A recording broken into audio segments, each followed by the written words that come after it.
Om Swastiastu.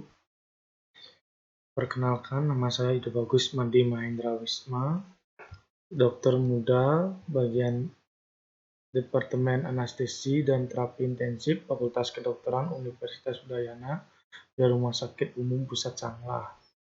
Di sini saya akan membawakan presentasi yang berjudul Nutrisi Parenteral. Baik, mohon maaf atas keterbatasan saya karena mata sebelah kanan saya habis mengalami kecelakaan dan perlu penanganan lebih serius, dan mohon maaf atas keterbatasan pada saat melakukan presentasi.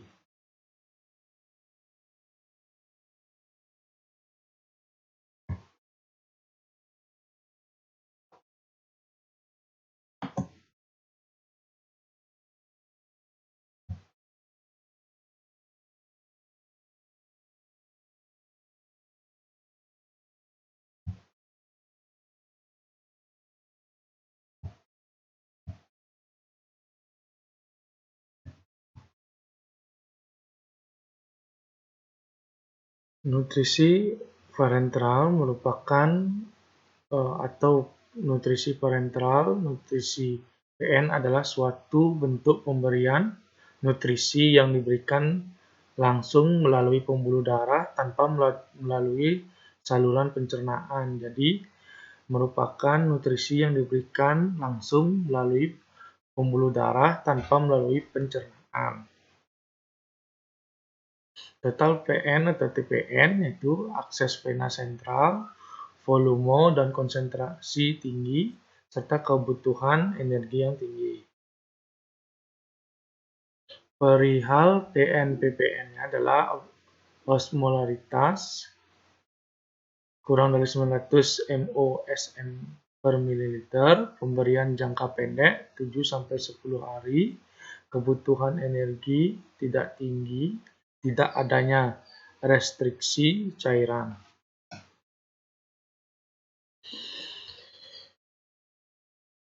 Indikasinya yaitu transplantasi sumsum tulang, nutrisi oral atau enteral inadekuat selama 7-10 hari, gizi buruk atau nutrisi oral atau enteral inadekuat selama 3-5 hari, hemodinamik stabil, saluran cerna tidak berfungsi atau harus diistirahatkan, malabsorpsi, obstruksi atau pistes usus, trauma berat, atau luka bakar, critical illness. Formula atau tergantung kondisi klinis, status gizi, PPN atau TPN. 3-in-1, 2-in-1, confounding sterilitas dan kualitas. Cara pemberian: peripheral atau parenteral nutrition atau PPN dan total parenteral nutrition atau TPN. Siklik dengan interval waktu tertentu, continue selama periode tertentu, misalnya 16-24 jam. Pergunakanlah infusion form. Pemberian terhadap hari ke-1 sampai dengan 1000 ml, hari kedua 1500 ml, hari ketiga sesuai dengan kebutuhan. 2 portion OPS, komposisi per liter cairan kristaloid, mengandung sorbitol 50 gram, NaCl 3623 gram, KCl 1342 gram, CaL2 0,294 gram, MgCl2 0,610 gram, NaAcetat gram. Sediaan infus 500 ml di dalam flexi bag.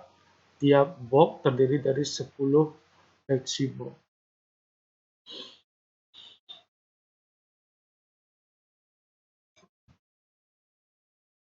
Baik,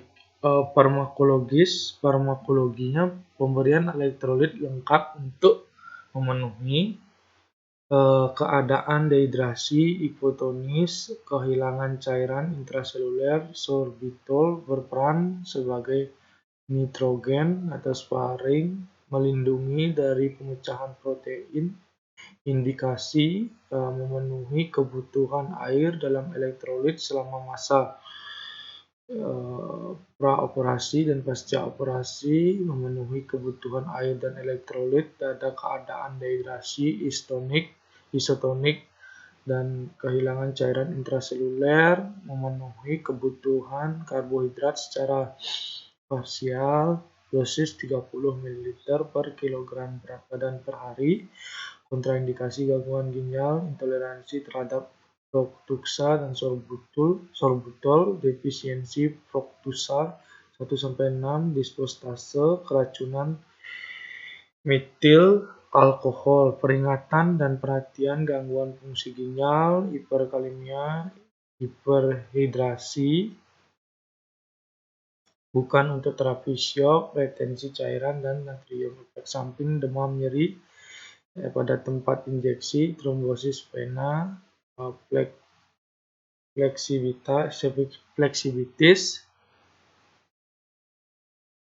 ekstravasasi, dan hiperlemia.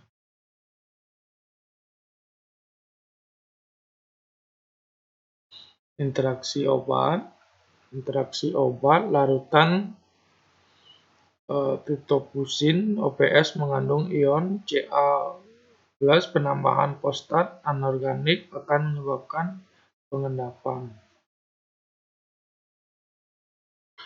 Aminofusion dengan L600 sebagai berikut. Tiap 1000 ml mengandung asam amino 5% dengan karbohidrat, elektrolit, dan vitamin. Untuk sediaan 1 box bersih 1 botol kaca 500 ml, kemasan klinis tersedia dengan 10 botol per box.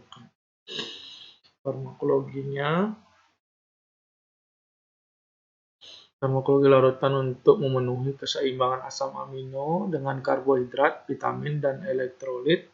Kandungan total nitrogen 7,6 gram per liter, osmolaritas sekitar 1100 mOSM per liter. Indikasi larutan nutrisi parenteral total untuk memenuhi kebutuhan protein, elektrolit, energi, vitamin, dan air.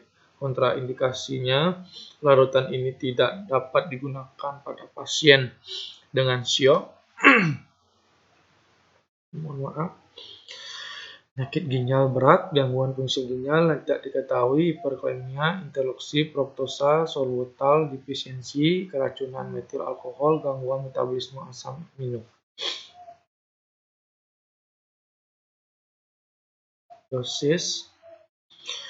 Dosis untuk infus intravena. Dosis disesuaikan dengan kebutuhan asam amino. Peringatan perhatian gunakan dengan hati-hati pada pasien insufiensi jantung. Dekompensasi, pastikan fungsi ginjal yang adekuat. Hanya gunakan jika larutan jernih dalam kondisi wadah yang utuh. Simpan pada suhu di bawah 25 derajat Celcius. Lindungi dari cahaya. Efek samping, jika larutan asam amino diinfuskan secara cepat, dapat terjadi kehilangan melalui ginjal dan pada beberapa pasien mengalami mual, kemerahan, dan lain-lain. Reaksi mungkin dapat terjadi karena teknik pemberian atau meliputi respon demam, infeksi pada tempat suntikan, trombosis vena, dan flebitas dari tempat suntikan, ekstravasasi, dan hipervolemia. Jika terjadi reaksi ini, segera berhenti pemberian.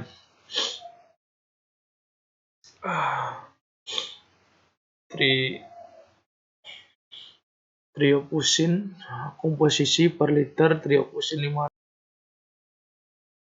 Baik, triofusin komposisi per liter triofusin 500, fruktosanya 60 gram, glukosanya 33 gram, xilitolnya 30 gram per liter, triofusin 1000, fruktosanya 120 gram, glukosa 66 gram, xilitolnya 60 gram per liter. Triofusin 1600, fruktosanya 200 gram, glukosanya 110 gram, xilitolnya 100 gram. Sediaan dalam botol kaca 500 ml, kemasan klinik berisi 10 botol.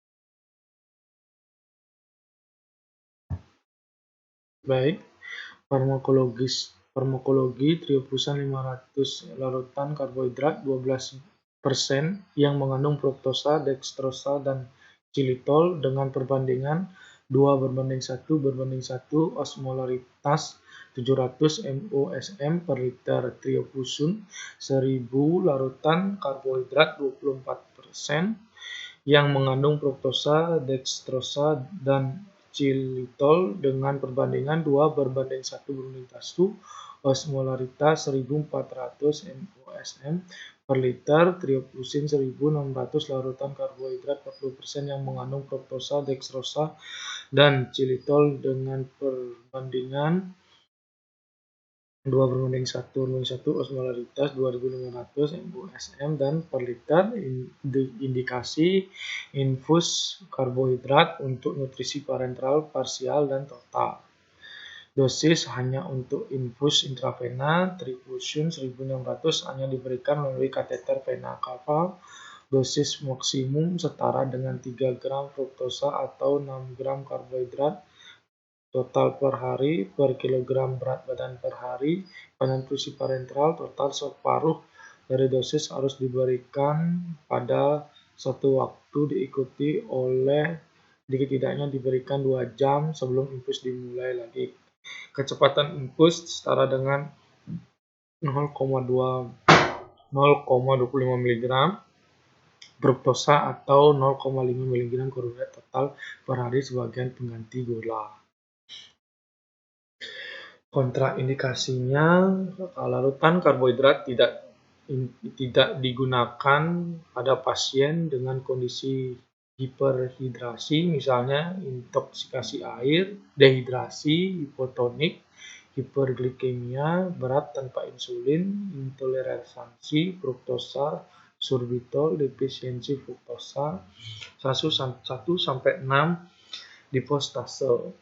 Keracunan metil, alkohol, hipoglikemia, dosis tinggi tidak dianjurkan untuk pasien dengan hiperlaktemia ini. Peringatan dan perhatian dianjurkan untuk memeriksa keseimbangan dan cairan ion gram serum, terutama pada pasien dengan hipokalemia dan hipofosfatemia. Kadar glukosa darah harus diperiksa dan dikendalikan khususnya pada pasien diabetes yang menerima dosis karbohidrat tinggi. Penata laksanaan kondisi syok, acidosis, dan hipoksia harus dilakukan sebelum melalui nutrisi parenteral total. Efek sampingnya dianjurkan untuk memeriksa keseimbangan cairan dengan ioniogram serum atau terutama pada pasien dengan hipokalemia dan hipofosfatemia. Kadar glukosa darah harus diperiksa dan dikendalikan khusus pada pasien diabetes yang menerima dosis karbohidrat tinggi. Penata laksanaan kondisi syok, asidosis, dan hipoksia harus didahulukan sebelum memulai nutrisi parenteral total. Interaksinya pada obat ini tidak ada. Baik, terima kasih presentasi dari saya. Mohon maaf karena keterbatasan dari penglihatan saya dan kondisi kurang fit dan baru habis melakukan bed rest di rumah sakit. Mohon maaf jika ada kesalahan penyampaian. Saya tidak luput dari kesalahan. Saya mengucapkan terima kasih. Saya tutup dengan Rama Santi. Om Santi. Santi.